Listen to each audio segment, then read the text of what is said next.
Hello and welcome to Storytime at 9. Today is a great day. I'm very happy that there's something that we have wanted to do for a long time that we're doing today. At the same time, I'm a little sad also because I had promised you that we'll be taking you to Norway today because as I said, it's our Christmas special this entire month. We went to the Christmas markets in Germany last time, where the first modern Christmas tree started, the practice of that, and this whole practice of buying gifts. It's really big in Germany. We went there, and we were supposed to go to the very north of Europe today, Norway, and but then unfortunately, our storyteller, about whom I'll talk to you briefly, she passed away a few days back. So it's a matter of great sadness for all of us. But what I'm really happy about is that we have a fantastic storyteller today.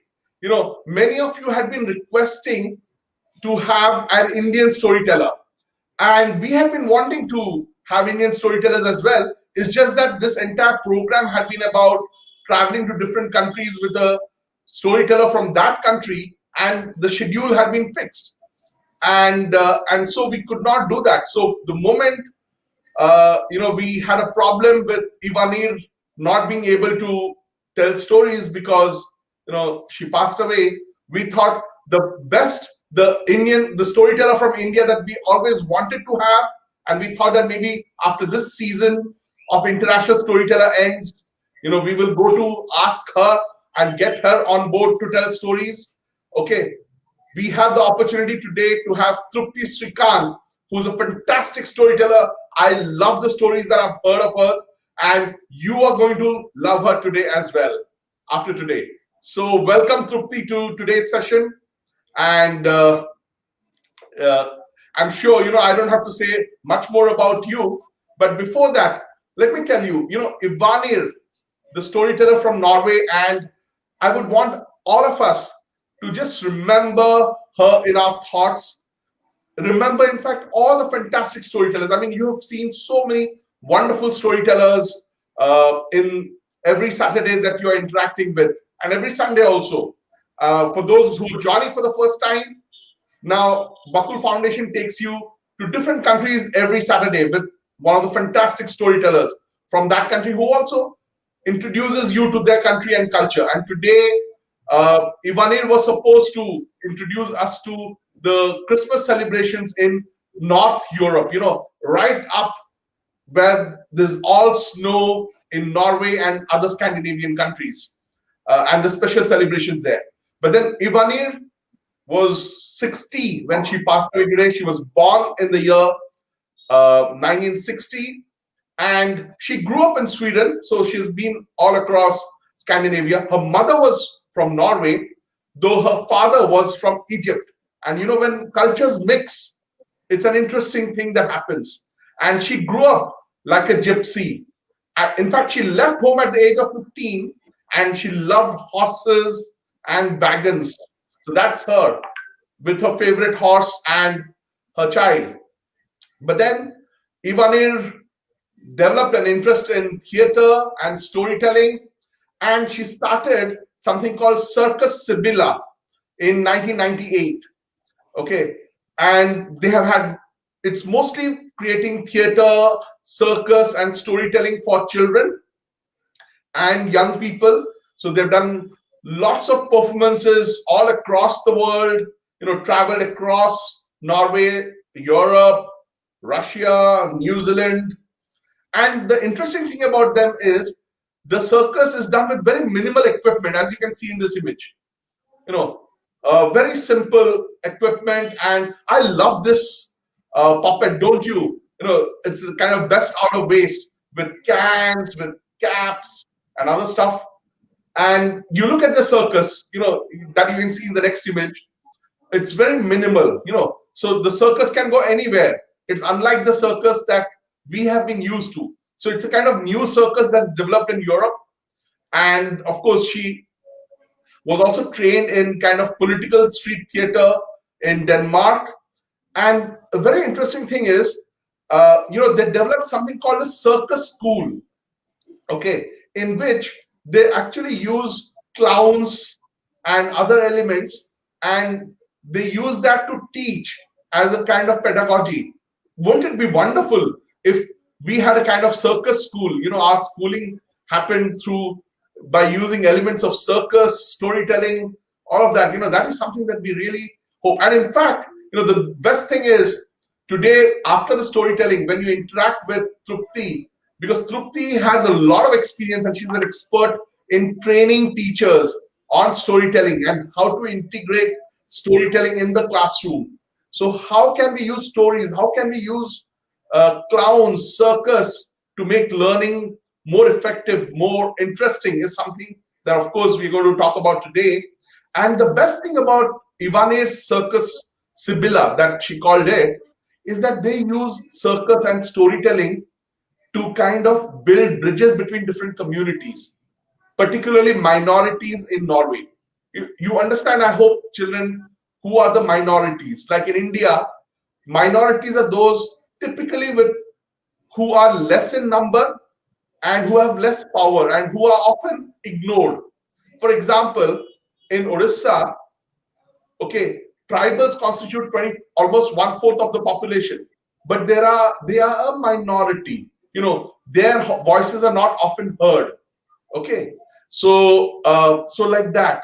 So, and because Storytime at 9 has been promoting multicultural exposure, understanding of different cultures, we really respect this, and we love the work that Ivanir has been doing, and we wish all the best for her team to continue the work that she started, and we pray for her soul. But today, as I said, we have a fantastic storyteller, Trupti, who's going to tell us stories, and she's going to make us travel the world with her stories. And after that, you can get to ask her questions. So we'll have a longer question and answer session today. So Trupti, welcome to Storytime at 9, and over to you. Thank you very much, Sujit, and thank you so much for taking all of us through Ivanir's life and work. Through that, you gave us a brief peek into her life and work.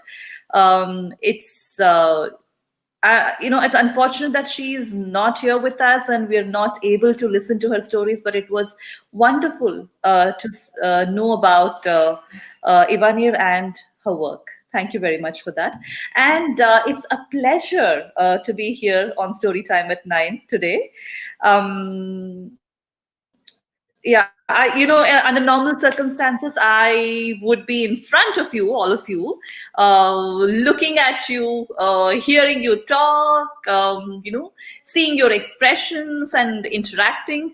I miss that, But having said that, the current format lets all of us listen to stories and do a lot of things from the comfort of our homes, and lets me tell stories from the comfort of my home without stepping out of the house. We can travel around the world, and that's what I'm here for today, to take you all on a ride around the world, right from where you are. Thank you so much for joining in.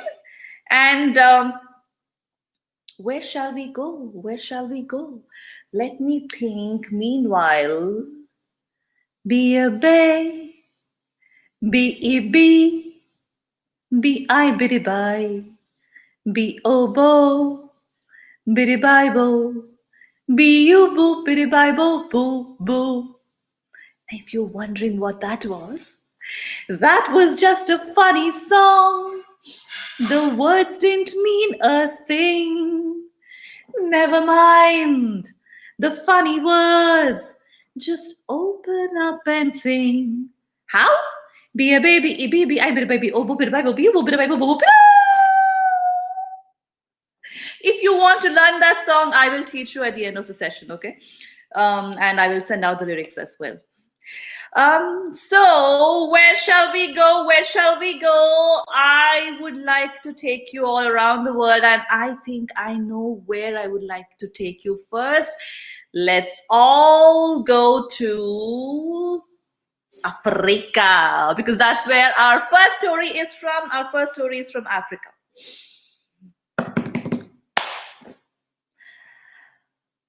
In the jungles of Africa, a long time ago, in the jungles of Africa, it rained every evening. Every evening, it would begin with a drizzle, which would get heavier and heavier and heavier and heavier till it poured. And it poured all night without fail. And as the sun would begin to rise in the horizon, the rain would slow down further and further into a drizzle, and that's the reason. Because it rained every evening, the forest was lush and green. The rivers and lakes and ponds were brim with water. Everyone had enough to eat. The trees were flush with fruit. The grass was green. But one evening, it did not rain. The next evening, it did not rain. The following evening, it did not rain. And like this, it did not rain for a week. It didn't rain for a month. It did not rain for one whole year. And when it did not rain for that long, fruit stopped growing on trees. The grass turned brown. The ponds and lakes and rivers began to dry up. And all the animals, they were hungry because food had become scarce, water had become scarce, and they knew they wouldn't be able to last long like this. So all the animals got together and decided to think of a solution to this problem. They needed to know of a way to survive the situation. And that's when the wise old owl spoke. He said, "You know what? I remember my grandmother telling me that right in this forest, in the middle of this forest, there is a tree. It's a magic tree. It's a tree that is as tall, as wide, and as green as a tree can ever be. And all you need to do is go to this tree, stand under it, look up at it, and say its name.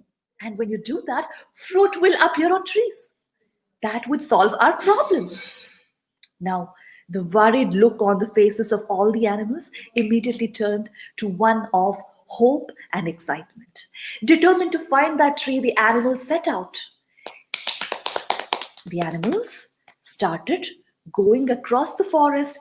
They climbed up the hills and down the hills. They went across rivers and down valleys. And as they walked to the middle of the valley, right in the middle of the valley, they saw something. They saw a tree that was as tall, as wide, and as green as any tree could ever be. And one look at that tree, the animals knew that this was the tree that they were looking for. Excited, they ran to the tree. They stood under the tree, looked up at the tree, and what was the name of the tree? They looked towards the owl. I don't know the name of the tree. Then who did? They looked at each other, the animals, but nobody knew the name of the tree. The look of worry appeared on their faces. But the owl, he said, don't worry at all. I may not know the name of the tree, but there is someone much older than me who would surely know the name of the tree. Do you see the black mountains around us? The black mountains around us have stood tall for ages before us. All we need to do is go up the mountain and get the name of the tree from the mountain spirit. Now, the cheetah immediately volunteered to go and get the name. You see, he was the fastest among them, and no one wanted to wait for long. So the cheetah, he ran. The cheetah ran and he ran and he ran. Haraka, haraka, haraka, haraka. He ran like the wind. He ran as fast as he could. And he soon reached the top of the mountain. And once he was there, he called out loud and clear, "Mountain spirit, speak to me. Tell me the name of the magic tree."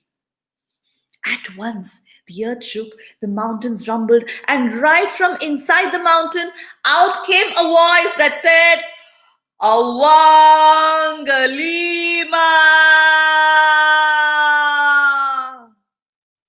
Awangalima!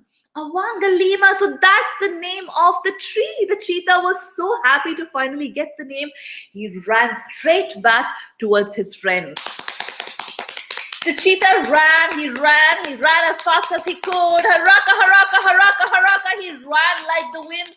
And he ran as fast as he could. And as he ran at the top of his speed, he failed to notice a small rock in his path. And by the time he did, it was too late. And kaboom! He bumped his head right into that rock, and as he did that, the name of the tree that was in his head, it fell right out of his head. But Cheetah didn't realize that. He ran as fast as he could and reached his friends, and he said, "Yes, I have the name. I have the name of the tree, and the name of the tree is... The name of the tree is... I don't seem to remember." Well, the animals were worried again. What will we do? What will we do? How do we eat? Where will we get our food from? But this time, it was the lion who told them not to worry. "Don't you worry. I may not be as fast as the cheetah, but I still am strong. I still am fast. I will go and get the name of the tree for all of you." So this time, the cheetah, stepped back, and the lion, who though was not as fast as the cheetah, ran up to the mountain. The lion ran, he ran, he ran and he ran. Haraka, haraka, haraka, haraka. He ran at lightning speed. He ran like the wind, and he soon reached the top of the mountain. And once he went there, he called out to the mountain spirit loud and clear, "Mountain spirit, speak to me. Tell me the name of the magic tree." At once the earth shook, the mountains rumbled, and right from inside the mountain, out came a voice that said, "Awangalima!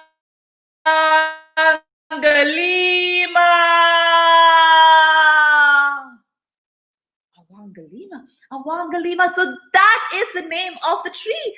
I should go soon. And an excited lion ran as fast as he had run up. Haraka, haraka, haraka, haraka. He ran at lightning speed. And as he ran as fast as he could, he failed to notice that rock, yes, that same rock that was on his path. And by the time he did, he was too late, and kaboom! He bumped straight into the rock, and the name of the tree that was in his head fell right out. Tapak. The lion went to his friends, but alas, he did not remember the name of the tree. The animals, they were worried again. They didn't know who could help them. If the cheetah couldn't, if the lion couldn't, who would help them? That's when a little voice came from behind all the animals. It was the tortoise. The tortoise said, "I may not be as fast as the cheetah is, as fast as the lion is, but I want to help, and I will help you. Let me go." And saying that, the cheetah, the tortoise, started making his way up the mountain. Bum, chicka, bum, chicka, bum, chicka, bum, bum, chicka, bum, chicka, bum, chicka, bum, bum. The The tortoise was slow, but he slowly and steadily made his way up the mountain. And once he was up the mountain, he called out to the mountain spirit loud and clear: Mountain spirit, speak to me. Tell me the name of the magic tree. And at once the earth shook, the mountains rumbled, and right from inside the mountain out came a voice that said, Awangalima! Awangalima! Awangalima! So that is the name of the tree. I should remember the name and get straight to my friends. Now the tortoise knew that he was not as fast as a cheetah was, or probably as fast as a lion was. So he needed a way to remember the name till he got back to his friends. So he decided to make a song out of the name and sing it with every step that he took towards his friends. And that's what he did. With every step that he took down the mountain, he said the name of the tree.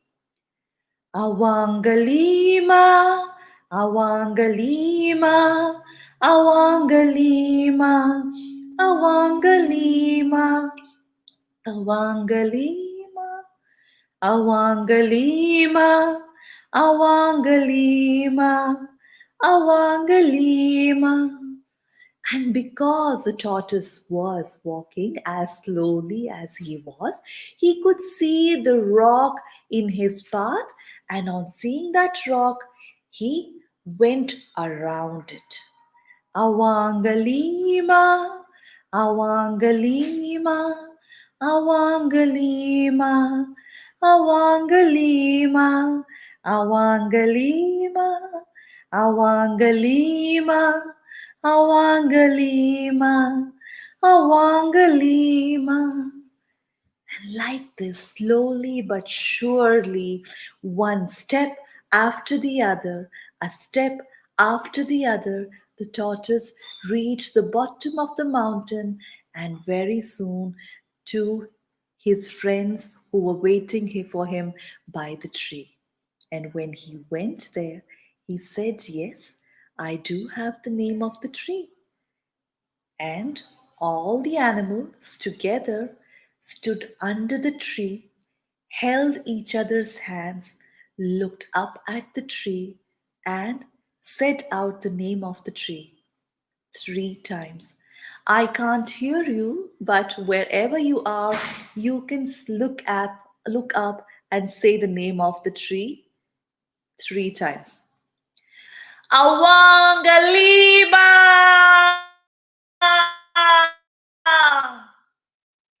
Awangalima! Awangalima! And as soon as they said the name of the story, immediately fruit began to appear on top of the tree, and all the animals they picked the fruits, ate them, quenched their thirst and their hunger, and they were so happy because even when there was no food, there was the magic tree that could give them food throughout the year. Now, weren't those animals fortunate that they had a magic tree that would keep them fed even there when there was no rain, no water? But we aren't that fortunate, aren't we? We don't have a magic tree to feed us when there are no rains. So think about what you could do to conserve what we have, the resources that we have, the water that we have. And now, can we all clap for that little tortoise who saved the day for those animals in the jungles of Africa? Thank you.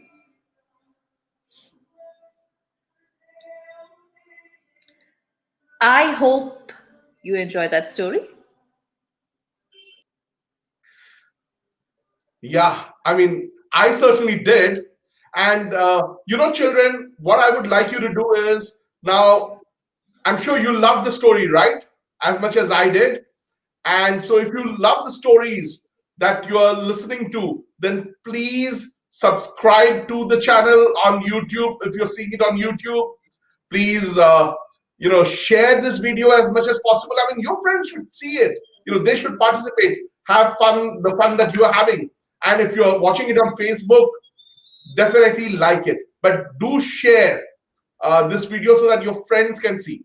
And not just that, I want you to do what Trupti asked you to do. And what is that? Sing. I'll try it a little. Let's see.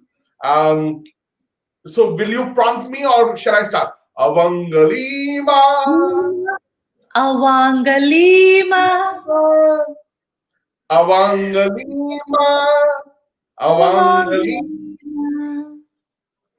Avangalima. So thrice, right?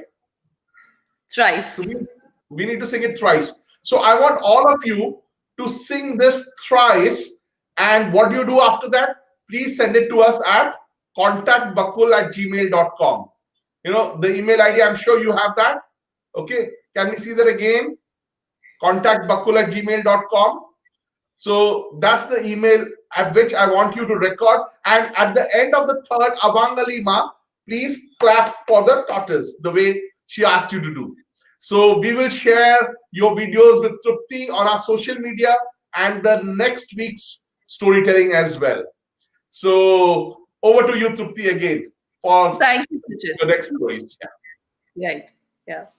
Thank you. So after that story from Africa, I was wondering where I can take you to. Now, the story that I would like to share with you now, it's not a folk tale, but I had heard it from a wonderful storyteller who is from Malaysia, whose name is Ng Kiong. And so I'm reminded of where Kiong comes from, Malaysia. So I'm taking you all to Malaysia next. Okay, this is a pretty fun story. It's a finger story where I will be using my fingers to tell this story. I know you're listening to me, though I can't see you. You can say whatever I say and do whatever I do wherever you are, and listen to the story while being part of the story yourself. It's a lot of fun. I love the story because it's so much fun and it's funny, and I hope you enjoy it too. Right, here it goes. A long time ago. You can do that too. A long time ago. A long time ago. A long time ago. There was trouble in the land of hand. I'm hungry. I'm hungry. Go and cook yourself. Simple.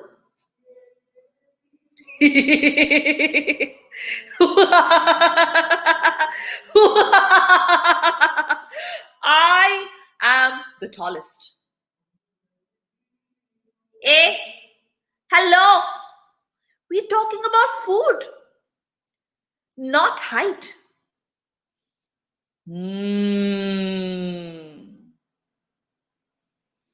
But I'm hungry. Very hungry. Go and cook yourself. That's all.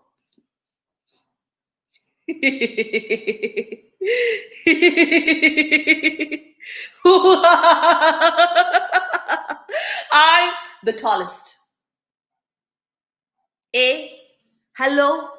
We're talking about food, not height. What's wrong with you?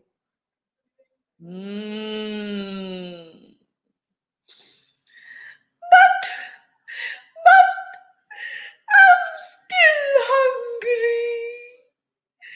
Very, very hungry. How many times should I tell you? Go and cook yourself. Simple, that's all.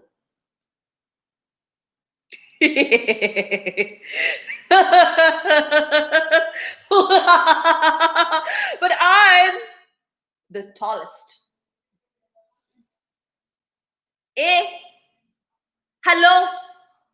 What's wrong with you? We're talking about food, not height. Hmm? Hmm? Talking.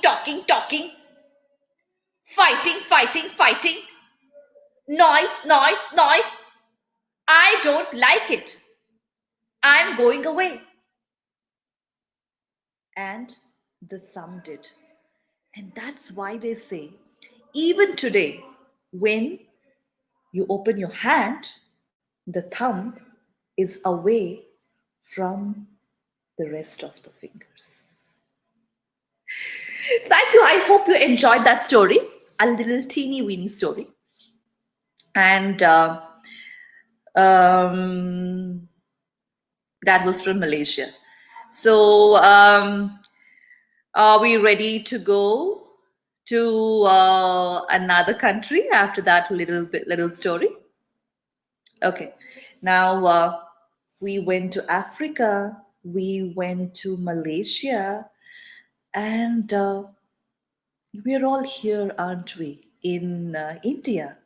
Why don't we come back to India? So right now I am bringing to you a story from our own country. This is a story from Punjab, which is close to where I live. I live in the city of Gurugram in Haryana, which is close to Punjab. And I'm bringing to you a story from Punjab. Not too long ago, in a small village in Punjab, there lived a crow. The name of this crow was Kaka. Kaka. Now, Kaka lived in a little humble nest, his own humble nest that he had built on his own. And his nest lay on the branches of a beautiful champa tree with beautiful white flowers. And it smelled so beautiful. And Kaka's nest was right on this tree. Kaka had a really nice sharp beak. He had a shiny coat. His feathers were a shiny black, and he had a very kind heart. Still, Kaka thought he was not good enough. He thought everyone around him was so talented, so good at a lot of things, and he felt he wasn't good enough. One morning, Kaka was in his nest and he was suddenly woken up by a sound. It was a very pleasant sound. Kaka listened closely. It was a song, and it was a beautiful song, sung so well, so melodiously. Kaka had never heard such a melodious song ever in his life. So Kaka woke up, he got up and went looking for the one who was singing that song. He followed that sound, and that sound took him to a mango tree. And sitting on a branch on the mango tree, singing that melodious song, was none other than the koel.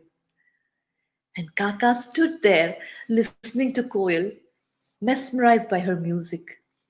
And as soon as the koel stopped singing, Kaka went straight up to her and said, "Oh, koel, you sing so well.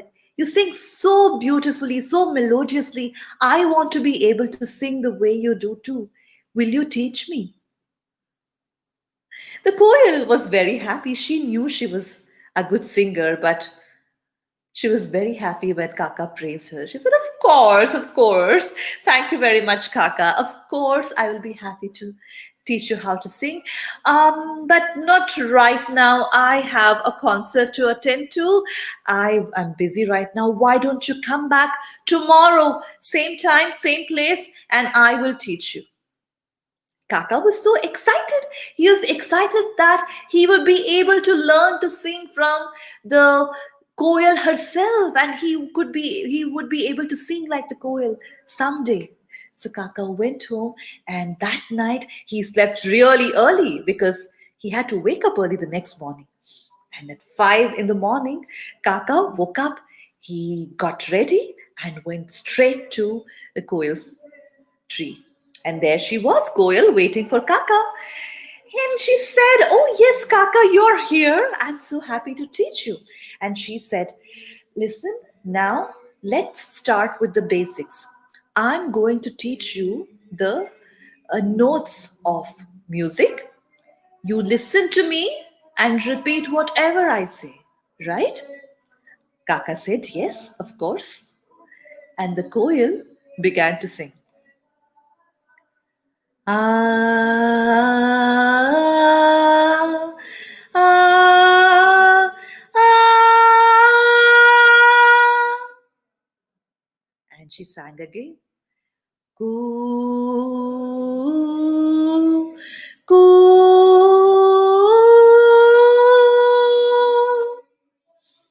Will you now sing, Kaka? Kaka wanted to try. So he cleared his throat and he began to sing. Ka, ka, ka. Oh no, no, no, no, no, no, no, no, no, no, no, no, no, no, no, no, no, no, Kaka, that's not how you sing. Don't worry, I will teach you one more time. All right? These are the basic notes of any song. I will teach you the notes one more time. You listen to me sing and then you sing yourself, okay? Yes, yes. And again, the koel began to sing. Coo, coo.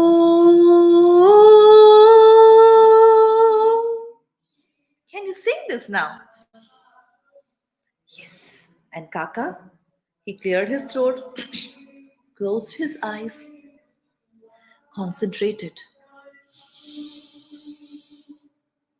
opened his eyes, mind clear, his throat clear, determined to sing. He sang. Ka.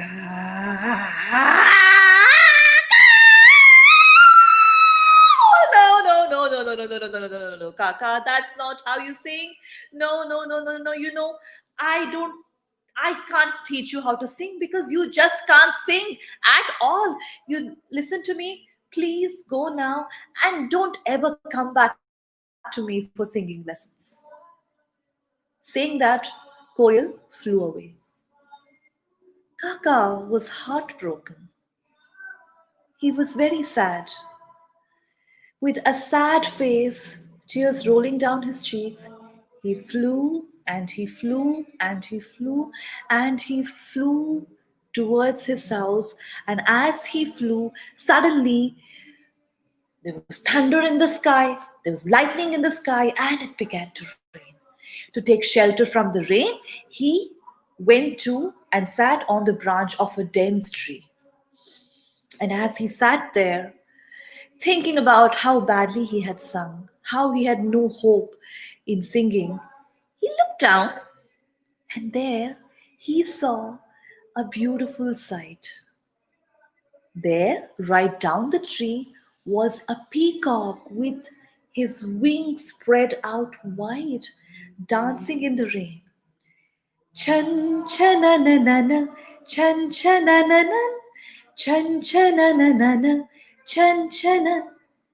And the peacock was a sight to behold. He was dancing so beautifully, and seeing the peacock dance, Kaka felt like dancing too. So he went straight to the peacock and asked, "Oh, dear peacock, you dance so well. I would like to be able to dance the way you do too. Will you teach me?" And the peacock said, yes, of course I will teach you, Kaka. No problem at all.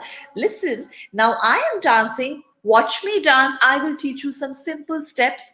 Watch me dance and do whatever I do.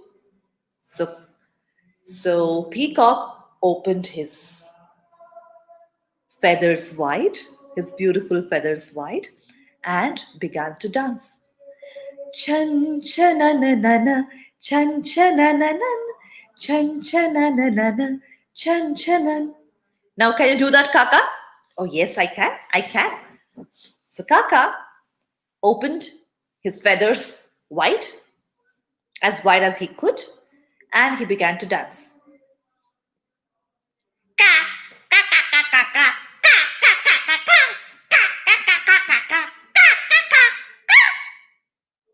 How was it? Oh no, no, no, no, no, no, no, no, no, not at all, not at all. That's not how you dance, Kaka. That's okay. You are new to this. I will teach you one more time, all right? And again, the peacock spread his wings wide and began to dance. Chan chananana, chan chanananan, chan chananana, chan chanan. All right, I got it this time. It's easy. I got it. And so Kaka opened his feathers, and now that he had got the steps, he danced. He took his best step forward. Ka.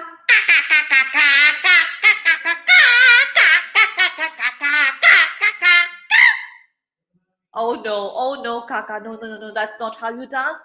You I can't teach you how to dance because you just can't dance. You just can't do it. Please don't come back to me ever for dance lessons, okay? No, Kaka, how do you think he felt? He felt very sad. He was devastated. He couldn't sing.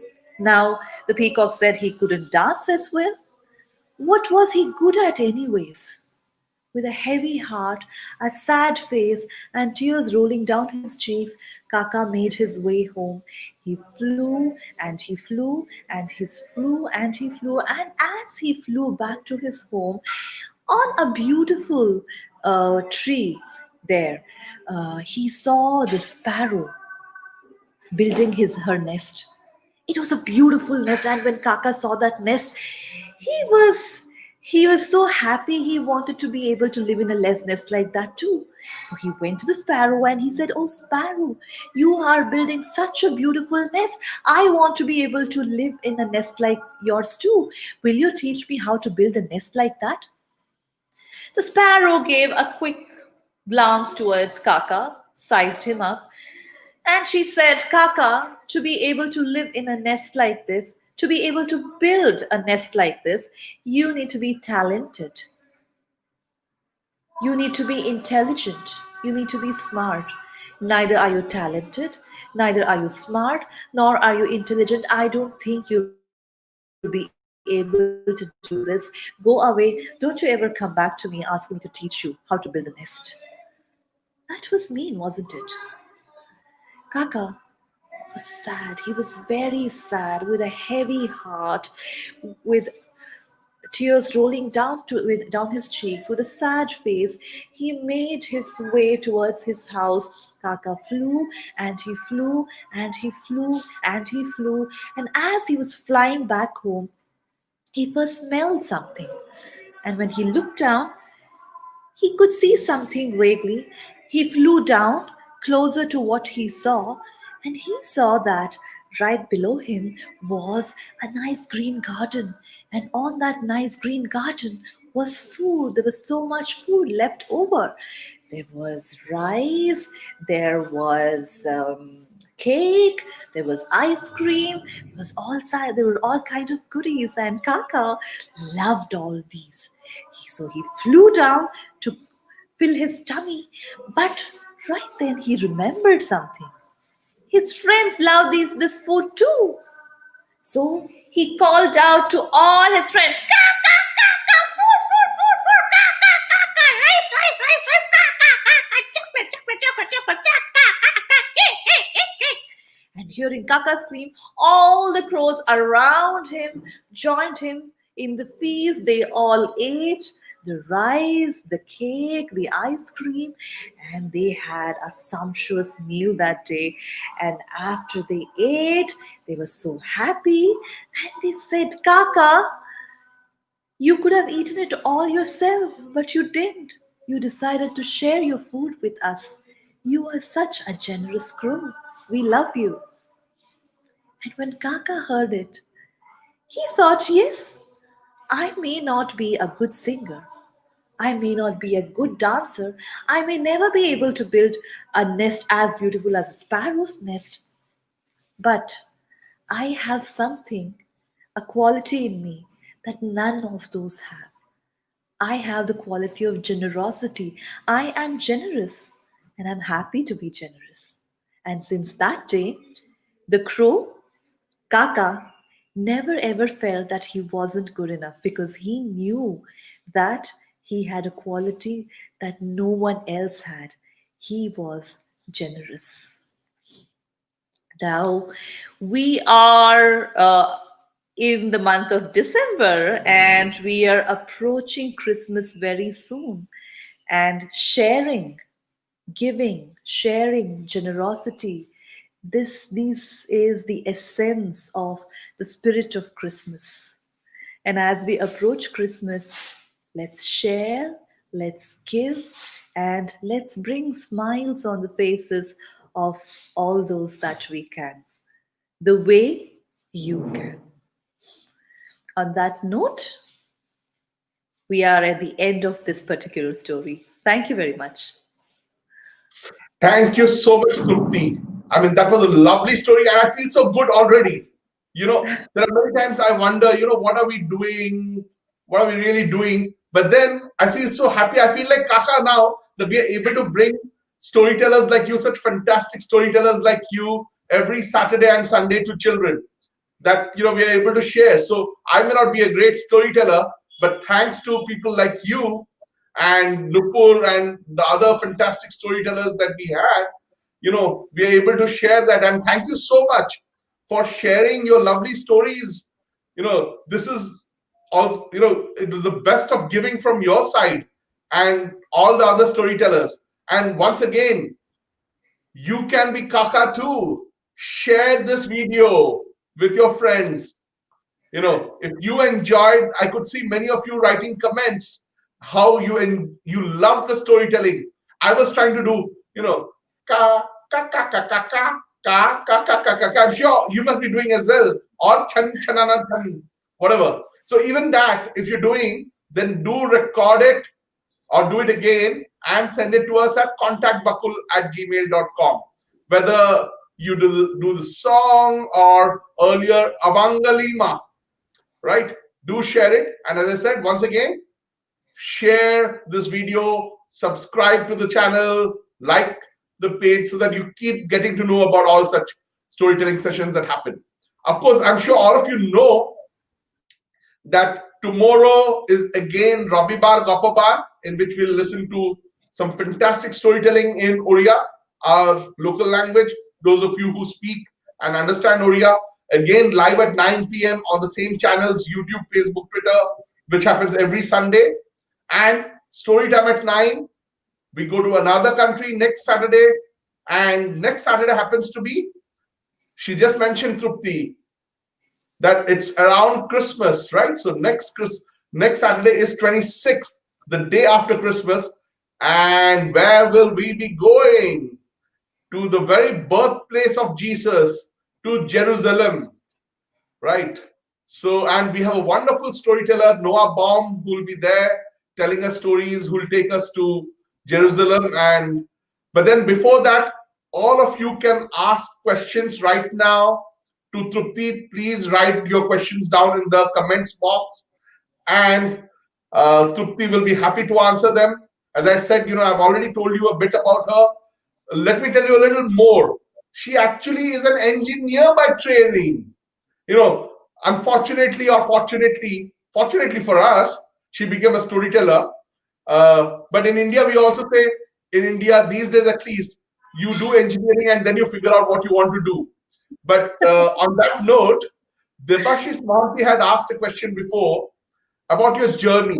And I am very keen, I'm sure everyone is very keen to know your journey. How did you end up from, uh, from engineering to a career as a professional storyteller? Well, that's a very interesting question. Thank you for that question. I have to thank my children for that. When my children were about, I used to read a lot of stories to my children. But let me tell you where the storytelling bug bit me first. I grew up in a really big family. We were eight of us. Or we were nine of us. So it was me, my mother, my father, my brother, my grandmother, and three aunts. So we were eight of us living in one house.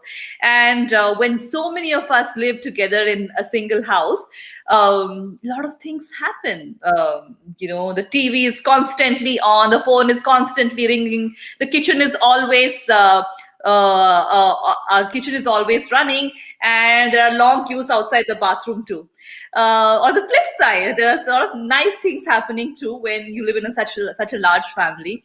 Unconditional love, care, and bonding for each other. That was also there. And fortunately, me as a child, growing up in such a large family meant one more thing. Every night, without fail, I got to listen to stories. And these stories came to me in different forms from different people. So if one aunt would tell me a story with a lot of actions, another aunt would tell me the same story with a lot of humor. And my grandmother, she was such an amazing storyteller. She would sing the stories in the form of songs. And my mother, she would do something completely different. Power cuts were a great time for storytelling those days. We hardly have power cuts these days, but when power cuts happened those days, we would light a candle, and in a room lit by the brightness of a single candle, my mother would create shadows on the wall, and she would bring the stories out alive on the wall. So you see, I grew up in a family where stories were everywhere, every day, everywhere. And these stories stayed with me even as I grew up, became an engineer and worked as an engineer. But it was only when I started using these stories with my own children that I truly realized how much I enjoyed telling stories, and how much stories helped in, say, language learning, communication, building connect. And out of curiosity and in my thirst to learn more about this wonderful art form, I jumped straight into it and began telling stories. That has been Ah, my journey. nice, nice. So I think this is related to it. So Anshuman asks, so who taught you storytelling? Um, I don't credit one person to my learning of stories. I've learned from everyone. I've learned from my grandmother. I've learned from my aunts, my mother, my father.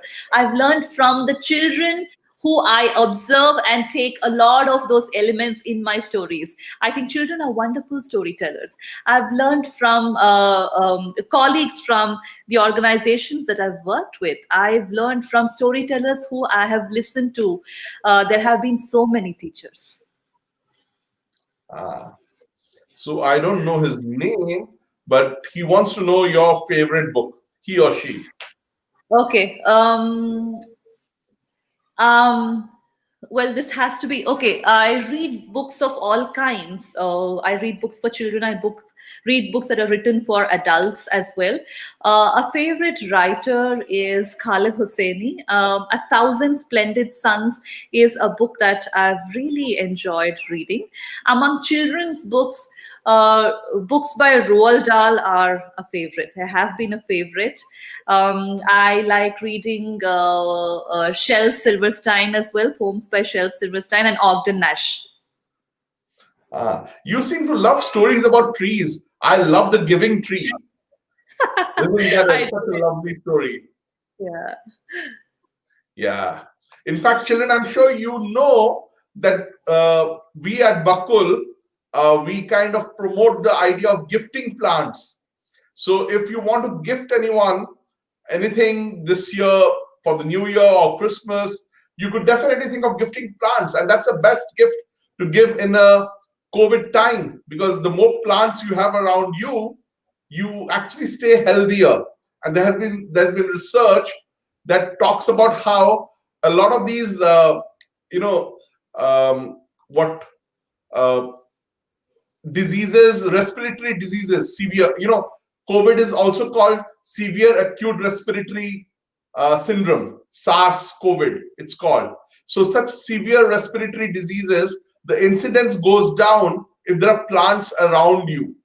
So, when we are talking about Avangalima and talking about the giving tree, do think of, do let us know and share photos of any plant that you have planted, and not just planted, nurtured, that you've actually seen new leaves come or new flowers, fruits come. Do definitely share, photos of that. I think there's a question from Asta. Have you been to Odisha, Trupti? No, I have never been to Odisha, Asta, but Here then. Yes, we will make that happen. Okay, I will. Yes. And the children will see you and listen to you live and participate with you in your storytelling. How wonderful it would be. I'm missing that. I would love to come to Odisha and tell you all stories very soon, once things settle down. Wonderful. Thank you. Okay, let's see what other questions we have. Asha, the question that you asked about favorite author, Pratiksha, I think Trupti has already answered, right? About Roald Dahl. Now, those of you who love Roald Dahl, please write down in your comments box which book of Roald Dahl you really love. Okay, I'm sure Trupti and I would love to read that. And among the Indian writers, we have such wonderful writers of children's books in India. I love reading stories written by Asha Nehmaya. Yes. Okay, Shubha is asking about your favorite food and story. So not book, but favorite food. I love sweets, so there are so many that I like, but jalebis are a favorite. Do you like jalebis? I love jalebis. And what was that? What's the favorite food? And what's my story? Yeah. Okay, the story of the crow that I told you in the end, that's among one of my favorites, because I really love the message that the story brings out. Yeah. So Ajit, your question has also been answered. So jalebis, right? Have you had any Odia food? No, I don't think you would have. No, I haven't. I don't think I have. Okay. Right. Anshuman is asking where you live. I think she mentioned it. You can repeat that. Yes, I live I used to live in Bangalore all my life. It's been about 6 months that I've moved to this a city called Gurugram in Haryana. That's where I live, very close to Delhi. So Gurugram is the name that earlier was popular as Gurgaon. Gurgaon. Right? So some of you may not be familiar with Gurugram, but you may be more familiar with Gurgaon. Gurgaon, yeah. So Jivasini is asking, which Roald Dahl book do you love? She loves The Dirty Beasts and Enormous Crocodiles. I love Enormous Crocodile as well. That's one of my most favorite Roald Dahl books. I love Enormous Crocodile. But is that your favorite as well? Yes, it is. Okay. Let's see. This. Okay. Now, Shinmay has written about her favorite story of Roald Dahl, but she had a question from before. It seems like she has faced this problem herself. So she has asked, in your life, have you come across a situation where you have to choose between two things that are precious to you? And if yes, then what was it and How did you choose one of them? Well, that's a question that has gotten me thinking, where I had to choose between two things that I really love, right? Yeah. Yeah, many situations, choosing between jalebi and rasmalai, things like that. Also choose between, um,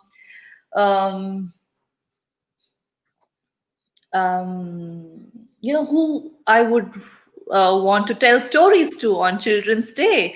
Do I want to tell stories in a particular school, or would I want to go out and tell stories at another place?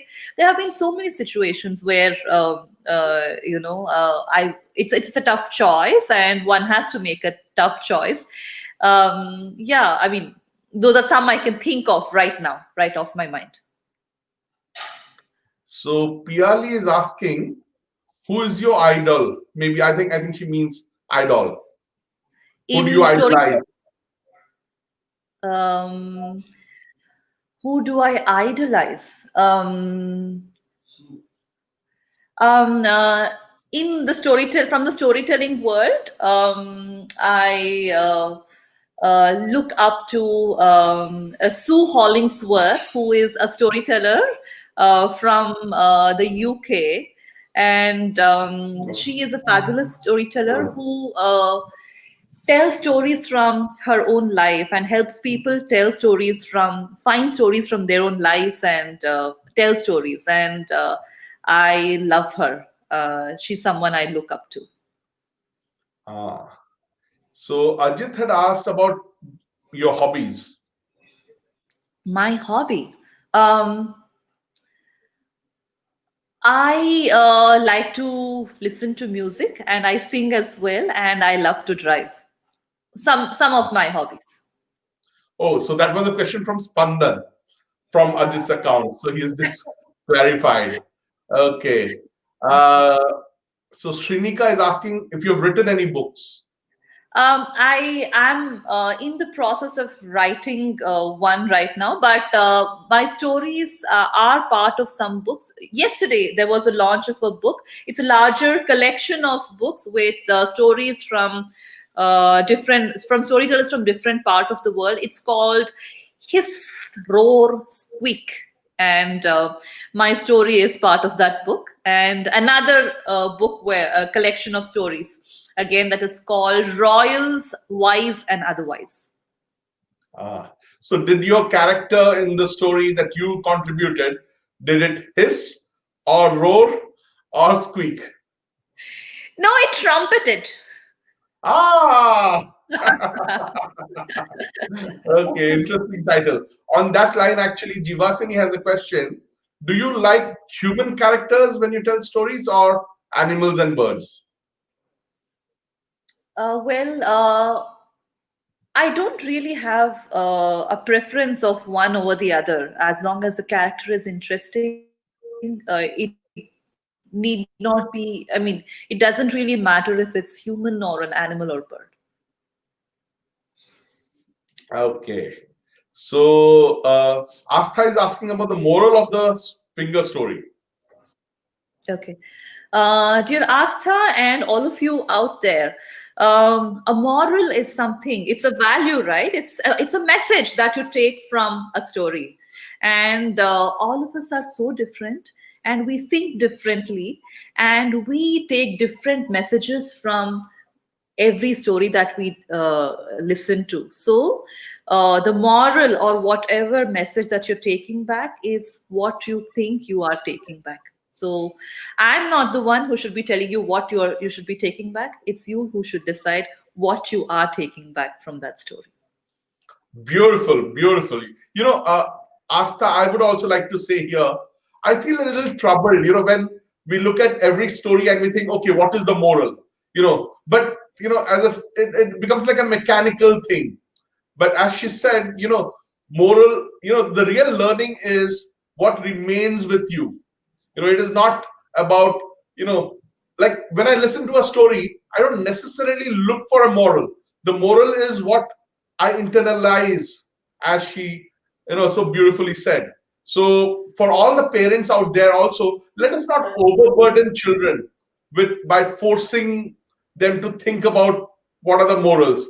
Because in fact, Trupti, I always say the problem with us is in our society, we all suffer from instruction overdose. There is so much, and I feel really sad Yeah. that when I often talk to children and ask them, okay, what did you like about the story? And they start with the response, from this story, we learned that we should be nice to people, or whatever the moral of the story is, as if children cannot or should not respond in any way other than morals. That is not to say that there is no importance of values. Values are very important. But I think what we need to realize is we kill values often, it's like overkill, and overkill does not work.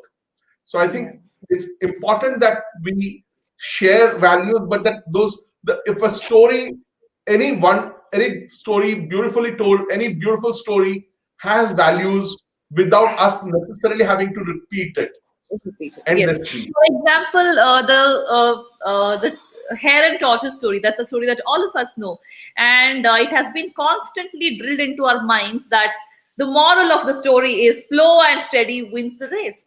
But when I look at the story, I don't see it that way. For me, it is, I take a message that, we don't be overconfident. That's what I take. So, like that, all of us take our own messages based on Beautiful. our. I would like to add to that. I would like to add to Yeah. that too. I'll tell you the message. She said a very important thing. It's about what message you are taking. I'll tell you what message I take from that story. The message I take from the story is imagine, did the tortoise know that the hare is going to stop and rest? Obviously not. Why did the tortoise compete in the first place? Obviously, there was no match fixing that the tortoise knew that the tortoise is going to win. So there's a difference between what they did. The hare was competing with the tortoise, but the tortoise was competing with itself. Every moment it had to be ahead of where it was the previous moment. And that is why when the tortoise overtook the hare, it did not stop, because it was not competing with the hare. It was competing with itself. And that is the moral of the story for me. That is what I got from that story. And we all get different things from the stories. And that is what we should be looking out for, rather than forcing everyone to repeat the same answer. Right. So yeah, I think I'll take one last question. See, this question about the written any book, she has already answered, Trupti. But there was a question from Manyata, who had asked about how to start and end a story. I think we'll end with that. Yeah, that's a very beautiful question. Because the starting and the ending of the story are two very important transition points. When you start a story, that's when you are taking your listeners from here and now to the world of the story, to a different place and time in the story. And when you end the story as well, you are taking your listeners from the world of the story to the here and now. One way that I generally enjoy starting the story is by through repetition. Unfortunately, we are not face to face today. We cannot interact. So, I can't see you repeat, right? Otherwise, for example, I would ask you to repeat. Can you do this with me, Sujit? Repeat after me. Yeah. Once upon a time, Once upon a time, long, long ago, long, long ago, there was a big, big mountain. there was a big, big mountain. Down this big, big mountain, Down this big, big mountain, there was a blue, blue river. there was a blue, blue river. And by this blue, blue river, And by this blue, blue river, there was a green, green forest. there was a green, green forest. And in this green, green forest And in this green, green forest lived a mighty elephant. lived a mighty elephant. See, just like this, through the repetition, we are repeating, interacting. From the here and now, we went straight into the forest. Yeah, that's one of the ways that I enjoy beginning a story. And while ending the story, I would like to end generally wrapping it up. Since then, this has happened. Since then, the thumb is always away from the other four fingers. Just wrapping it up, tied up nicely with a bow. Ah, nice. So, how would you like to wrap up today's session? What would you like to tell all the viewers? But before that, let me tell all the viewers there's a feedback form in the description of the video which you're watching on Facebook or YouTube. Please share your feedback. So that helps us connect with you. We know what you like, what you didn't like, what you would like to listen to. So definitely fill up the feedback form. But yes, Trupti, coming back to you, please, what would you like to say to all the viewers, all the children and the parents who are watching now as your parting word? Thank you very much for joining in today, listening to the stories, and interacting so much with us here today, asking those questions, beautiful questions, really, some of them, and it feels so good to stay connected like this, even during these times where connections are scarce and interactions are scarce. And I think all parents and all children, all of you are doing beautifully, wonderfully well, considering the situation we are in now. And Sujit and Bakul Foundation, I think you are doing an amazing job here by bringing storytellers from around the world into the homes of all your listeners. I can't thank you enough for doing this wonderful for this wonderful gesture. Thank you very much. And I hope 2021 will be a better year for all of us. So as we wind down this year, let's look up to 2021 with a lot of hope and excitement. Thank you so much for such wonderful storytelling. And as I said already, for making me feel like Kaka. So I feel really good today. I think I'll have a good night's sleep. And I'm sure all of you. And remember, I've already told you, please send in your videos to contact Bakul, whether it is a Wangelima or it is Kaka's song, any of it. If you participated with the stories, and definitely share this video. That is something that I'm sure you're going to do, right? And remember, tomorrow we are back at 9 p.m. once again for Rabibar Gapobar, which is storytelling in Odia. So, Trupti, I don't know if you understood Rabibar Gapobar. It means Sunday Story Day. Yes, yes. Right. And we'll be back again, of course, next Saturday again. And this time we'll be traveling to Jerusalem. So, tata, bye-bye, good night, and of course, Merry Christmas in advance. Merry Christmas.